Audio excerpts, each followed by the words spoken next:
Greetings and blessings, Crawford Ashley, the spiritual boxer, and I'm talking about boxing again, as I always do. Well, last Sunday did a talk a bit about my boxing life, and there was a lot I didn't even cover. There was a lot of that I missed out because what you put in. But today I'm going to talk about going to Ireland and the differences that I see then and now in the gym. And I remember going over there and it was like, we never asked to go on the pads, we never asked to spar. You was told you're going on the pads, or you was told you was going on, but you was told you was going to be sparring today. You didn't know until you got to the gym. You was told kind of like your routine. If nobody spoke to you, you didn't do nothing. You got on and did your work. You put your work in. It's like John used to work the groundwork, work your stomach, work your core.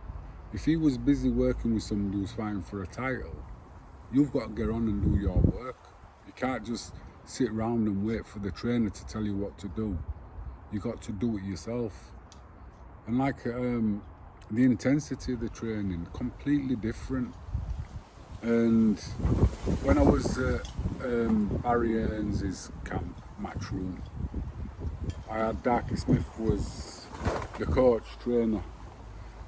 When I first met him, he said to me, it's not my job to get you fit.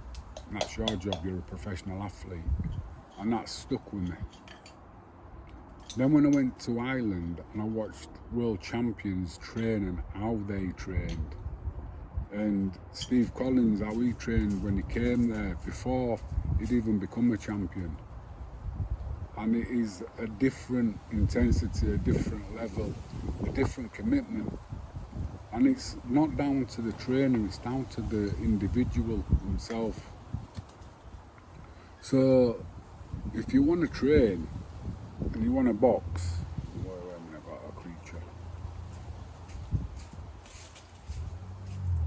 you're the one who has to put the work in. That's why they call it a lonely sport. Because it's you's got to put the work in. It's you's fighting yourself to become a better person or a better boxer or a better fighter. And you've got to own your skill, own your skills. You've got to basically sharpen the tools in your box and work on them. And everybody starts with the basics. But like I said about Ireland, you'd go over there and you'd be sparring with maybe 3 or 4 different people. In the week you could be sparring with 6 different people, all different weights. And you had to hold your own. So it was good.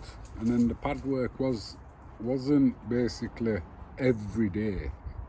Not every day you didn't do pads. But every day somebody did pads. It might be your day today, it might not. But you didn't worry about it, you didn't whinge about it, you just got on and did what you needed to do. Which was work, and work hard. And it's like what I was saying when I went to Ireland the first time I met Eastwood. How do you get in the top 10? You fight somebody in the top 10, I said. They went, no, I make a phone call. That kind of like blew my head off. And that's been going on from then. So all these fighters who were getting into the top 10 and getting rankings, somebody's made a phone call for them. That's all it is, somebody's made a phone call. And I was watching a thing about Terence Crawford and about promoters, how they hold him back. And I could see that. It's like I was saying to Theo, the certain managers and promoters don't want certain fighters to get anywhere. And that's not good.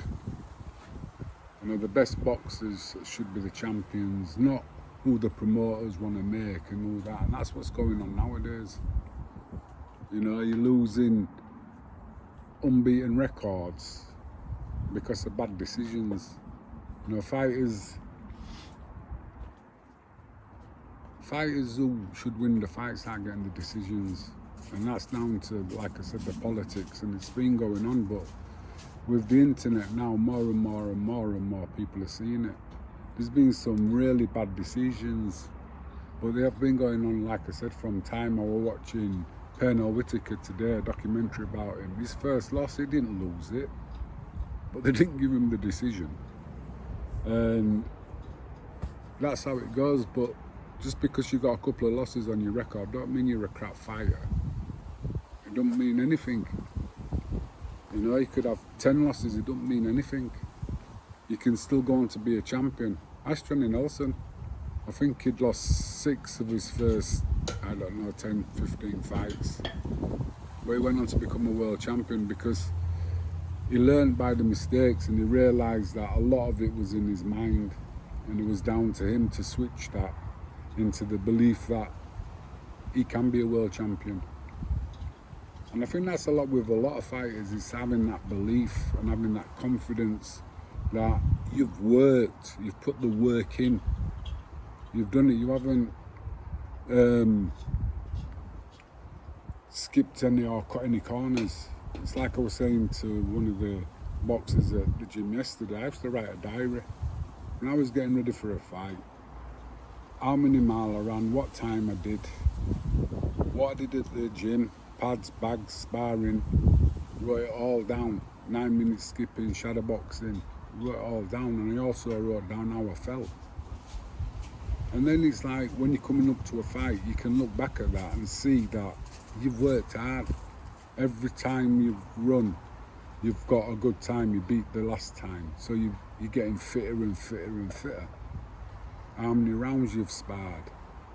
You know, it's just a good way of ticking all the boxes, because we all have doubts.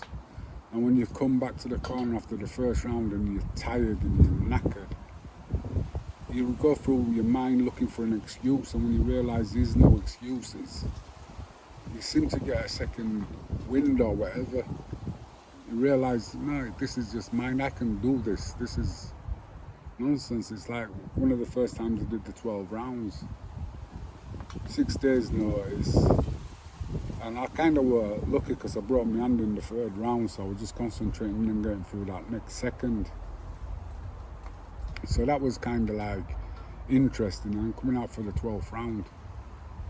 From round 3 to round 12 just disappeared, because all I was interested in getting through the next second.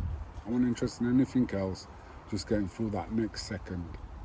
And before I knew it, I was going in for the final bell, final round. And it showed me that a lot of it's just in the mind. We put like a barrier to it. 36 minutes, 12 rounds, it's a long time to focus and concentrate. But it's not, it's short. If you break it down, you're doing 3 minutes and you've got a minute rest, a minute to recover, to work for 3 minutes. Anyway, if you like the vibe, then subscribe. That's the end of story time for today, because I'm chilling out.